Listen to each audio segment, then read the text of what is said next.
Hi, my name is Elaine Bossik, and I'm a novelist and a screenwriter. Today I'm going to tell you about my novel, The Last Victim.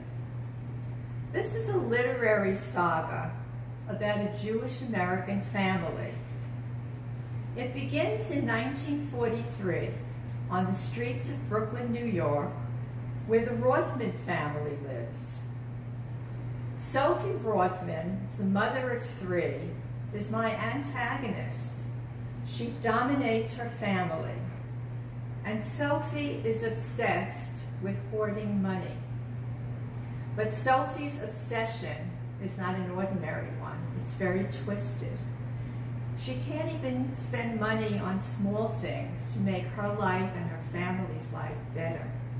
And as you can imagine, because of this obsession, she causes conflicts with everyone in her family. She even drives her husband Harry away on several occasions with arguments over money.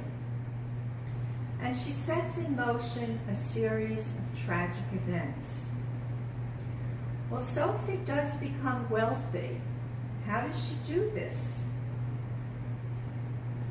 Well, she invests in real estate.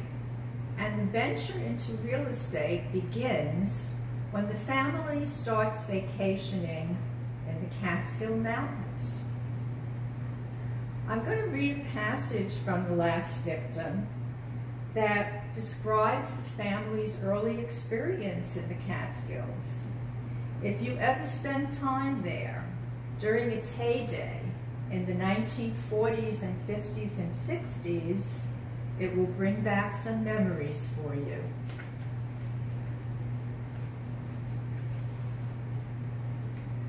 The summer of 1944 suffocated Brooklyn with its oppressive humidity and relentless heat. The pushcart peddlers maintained their loyal vigil in the marketplace. They rolled up their shirt sleeves and donned hats to protect themselves from the scorching sun. The smell of rotting garbage from the marketplace drifted through the open windows of the Rothmans' apartment and lingered there, a blanket of hot, stinking air. It was the combination of the heat, the humidity, and the smell of garbage that drove Sophie and the children away from Brooklyn for the summer to the Catskill Mountains, where they could fill their lungs with fresh, cool air and their eyes with tall trees, wild flowers, and freshwater streams. Harry would visit them on weekends, enduring Brooklyn from Monday to Friday so he could earn a living. On the last Friday in June, Sophie packed feverishly, anxious to escape the stink of Brooklyn as quickly as possible. Her hair clung damply to her neck, and rings of perspiration stained her dress as she packed clothing, blankets, linens, pots, and dishes. Harry tied the cartons and suitcases with heavy cord to secure them for the long journey. The trip, though only 120 miles away, would take 6 or 7 hours. It seemed to Harry that all of Brooklyn poured onto Route 17, like a gypsy caravan, clogging the northbound highway with its cargo of humanity and all its litter. For years, the Rothmans had spent summers in the Catskills, renting one room where they crammed themselves and their belongings for the entire summer, sharing a community kitchen and bathroom. They always returned to the same place, renting the same room from Solly Ahrenheim, who offered rooms for rent in a large gray country house, or an entire bungalow if you could afford it.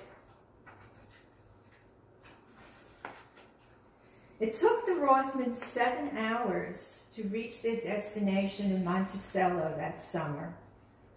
The back of the station wagon was stuffed with bedding, pots and pans, shopping bags, and cartons. The children sat atop the bedding, singing songs and playing word games for hours, until they reached the halfway mark, the Red Apple Rest, a landmark stopover for weary city refugees. Harry parked the station wagon, and the Rothmans joined the throngs of people streaming out of cars, taxis, and buses to use the urine-soaked bathrooms and eat hot dogs and French fries at the greasy outdoor counters. After a brief rest, the family had to endure 3 more hours of snail-paced travel and a flat tire before arriving at Aronheim's bungalow colony in Monticello. Ah, smell that fresh air. Sophie inhaled deeply as she emerged from the car in her perspiration-soaked dress. So now you have a picture of the Rothmans' experience in the Catskills, and maybe it brought back some memories for you. Well, after spending many summers in the Catskills, the Rothmans began to buy property there, build a bungalow colony, invest in hotels, and their real estate empire was launched. And as the story unfolds, the reader will learn about Sophie's big lie early in her marriage to Harry. On one occasion, early in their marriage, when Sophie drove Harry away with arguments over money, and he was gone for 2 years, Sophie's loneliness led her into a secret affair. And when her lover left, she discovered she was pregnant. Well, she sent for Harry, she begged him to come home, and then she deceived him into believing that the child she was carrying was his. If Sophie kept her secret, could anyone be hurt? This is the central question in The Last Victim. The story revolves around this lie and the consequences of Sophie's deception. I hope you get a chance to read The Last Victim and meet the characters who conflict with each other and create a drama that is sure to surprise you. Okay.